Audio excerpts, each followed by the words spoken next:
The anime starts with a young man playing various video games. While playing one, he suddenly gets transported into the game's world, where the character Ato, which he had been controlling, appears to him, surprising him. Ato confirms she is real, and he finds out the game he was playing from his sickbed is a simulation of ruling nations, set in the dark world of Fantaria. Ato was his favorite character, and she starts talking about the king, making him wonder, is he playing the king's role? He thought she meant the leader of Minogura, but Ato clarified she meant King Tacto, who achieved many milestones on the Nightmare difficulty level. He did this using the civilization, said to be the hardest to control, the Desolation civilization. He was the first player and proudly topped the user rankings. Tacto was shocked and wondered how Ato knew this, but she remembered everything, including everything he asked her to do in the game. They had invaded the world many times and lost repeatedly, so there was no need to worry. Tacto told her that he copied her playstyle because he wanted to be as strong as her, and he was happy talking to her now. Ato felt the same great feeling. Then Tacto looked up at the sky, amazed by its shape. He asked if she had summoned him here, but she hadn't. They quickly realized this wasn't the sky, but that they were in the world of the Eternal Nations, a place unfamiliar to Tacto. Ato wondered if this was called a miracle, and she approached, expressing how much she loved the moment they met. She asked if they could start over, but Tacto didn't know where they were. Ato thought it might be her world or a completely different one. Then she suggested, like before, that they start fresh together and build a kingdom. Tacto was shocked and didn't know what was happening to him, but he agreed to Ato's suggestion to start as they had before. He asked her to build their civilization a kingdom for both of them, making Ato happy. Then she introduced herself as Ato the Protector, a child born from the Guardians destined to destroy the world. She assured him that from that moment on, her mind was under King Tacto's command. She asked him to descend to the lowest ranks, and Tacto felt excited, telling her their civilization was the most wicked ever. Tacto asked, "So, you know what Minogura must do first, right?" Then they decided to retire from the world and close their doors to outsiders. After that, Tacto summoned a scouting animal, but they both felt disgusted by its appearance. Tacto sensed their Minogura civilization was ancient and ruled by evil and ruin, and they should always remember that before making wrong moves. Ato believed they should be cautious about being discovered by others, which was a strict rule in the early game stages. Then Tacto told the scouting insect to launch and explore everything nearby, and Ato warned it that if it disappointed King Tacto, it must complete its mission. The insect sped off, but Ato felt uneasy because it resembled a servant carrying out orders. Tacto realized he could share the insect's field of vision, just like in the game, but it was costly. He would need 100 magic energy points, and they only had 100 left. Building a settlement to serve as their base would require 20 points. Ato thought the cost was high and warned against wasting too much energy. Tacto then suggested creating a warrior to fight for them, but with limited magic energy, that wasn't an option. Ato gratefully promised to fight seriously if necessary. Tacto noticed that Ato would grow stronger over time, but her current level was 3, meaning Minogura's situation was quite risky, and any battle could lead to their destruction. Ato urged him to smile a little. Meanwhile, the insect continued exploring, and Tacto followed it. Through that, he mapped the surrounding terrain and saw it was forested, but they hadn't encountered any monsters yet. Ato guessed the forest would be a good hiding spot for monsters, but found it strange none had appeared. Since Tacto didn't see what he thought might be food sources, he decided to keep exploring for a while. Ato felt she wasn't much help and apologized, but Tacto said it didn't matter. He was happy she was by his side. Ato was surprised by his words and moved closer, touched by what he said. Suddenly, a group of dark elves appeared near them. It was a large group. Ato thought they were in a fantasy world, where dark elves are usually neutral but tend toward evil neutrality. So, they felt somewhat reassured. Tacto asked Ato if she thought this was the Eternal Nations world because if they found another settlement for their civilization, it would be bad. They considered the consequences of war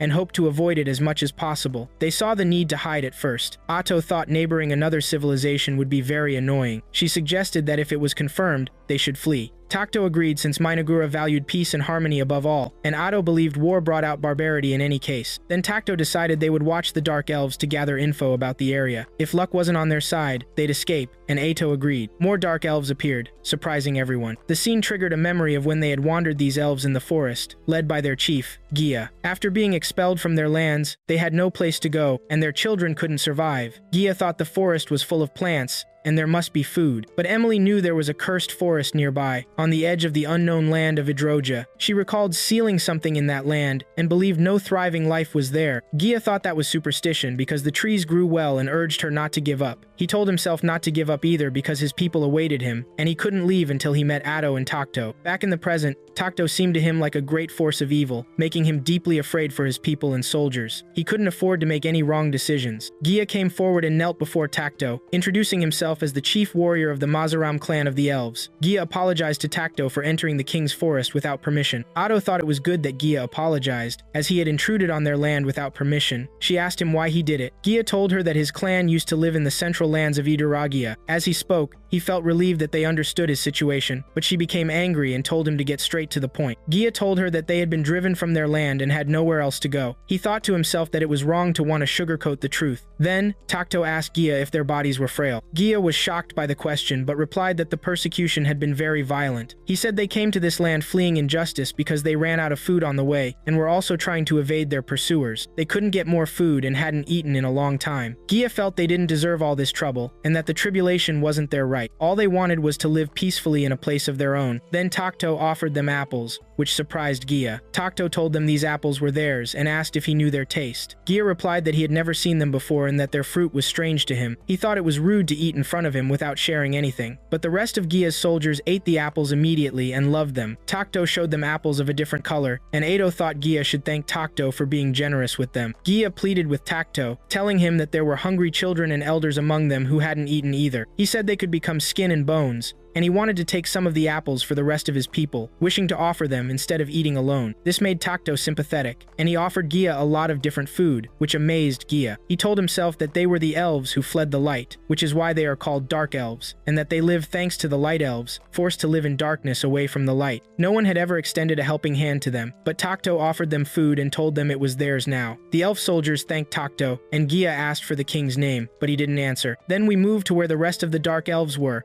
where a very sick lady was. Her daughter told her that Gia, their chief, would come with food now. She was very sad for her mother. When they smelled food nearby, it caught everyone's attention. Then Gia appeared and told them he had brought a lot of food and asked them to get ready to prepare it. The young and old were fed and became very happy. One of the elves asked Gia where he got this food. He told her he found it somewhere, and Takto remembered that memory. Then the elves went to sleep while Gia stayed awake alone. Then the elder Moltar came to him, and Moltar told Gia that the food he brought was amazing, and he had never seen anything like it in his life. Gia had the same opinion because he tasted the food. Moltar asked Gia what happened. Gia told him he encountered mythical creatures deep in the forest. Moltar asked what kind of myths. Gia wondered if Emily had told him anything about a being that was sealed in the cursed lands. Moltar inquired if he had met the King of Ruin. He told him about some legends and ancient books, that when the world reaches saturation, the King of Ruin will appear, bringing chaos to everything and forcing people to start life anew. But he didn't know how true these stories were, but he realized they couldn't be lies. Gia asked Moltar if he was describing himself as this, but Takto didn't introduce himself to him, but he was terrifying enough to earn the title of King of Ruin. Moltar asked if he talked to this king, but Gia told him it was beyond their understanding, but there was a young woman serving him. She explained some of the king's words to them, but Moltar didn't think this was the King of Ruin, but he also wasn't a benevolent being at all. After his stomach was full and he regained some of his magical energy, it became clear to him that this forest was unnatural, and he should have paid attention to that. Moltar asked Gia if he had offered anything in return for the food to the king. When Moltar learned that Gia had offered nothing, he didn't feel comfortable. Moltar criticized Gia, saying it was not normal for an evil being to give gifts for free, but all Gia did was explain what they had been through when asked. Moltar wondered why someone like the King of Ruin would do this. Gia guessed he did it out of mercy and sympathy for their situation. The king overwhelmed them with his generosity, which angered Moltar because he had bowed to him and become his follower. But Gia denied it, and Moltar asked him why he knelt to him. He told him that this expression shows respect, but Gia felt that the king had helped them and offered them aid when they were starving. Moltar expressed his doubts, considering him an evil being, but Gia had no other choice, and they believed they could argue now because their stomachs were full, and the king had provided them with food that satisfied their hunger. Then Gia felt let down and asked him what he should have done, but Moltar had no answer for him and apologized for it, affirming that he had done everything he could. Moltar, as the leader of the Dark Elves, would now negotiate with the king, and he had lived for over 2 centuries. It was natural for him to find a solution to this, and he was waiting for the day he would live in peace. So he asked Gia when that day would come. Then we moved to Takto, where Atto asked him to sit up straight. She asked him how he could spend such rare magical energy on something like this, but Takto felt pity for them, which angered Atto, because they had already started establishing Mainogura and were still ignorant of what surrounded them. He apologized to Edo for using magical energy without her knowledge, and promised that next time he would ask her before doing this, and asked her not to be angry, but she denied being angry. Then Takto told her he would grant any request she made, which surprised Atto, and she saw no need to make such a promise. Takto told Atto that he needed her, and he apologized for opposing her wise decision. He asked her to issue orders as she wished. However, Atto told him that he couldn't speak with the elves smoothly. While he spoke with her very easily, words failed to come out when he stood before others. Atto thought he was playing the role of a strict leader who disdains long speeches and leaves detailed negotiations to his followers. Takto realized he was bad at communication and cried, which saddened Edo greatly, and she asked him to stop crying.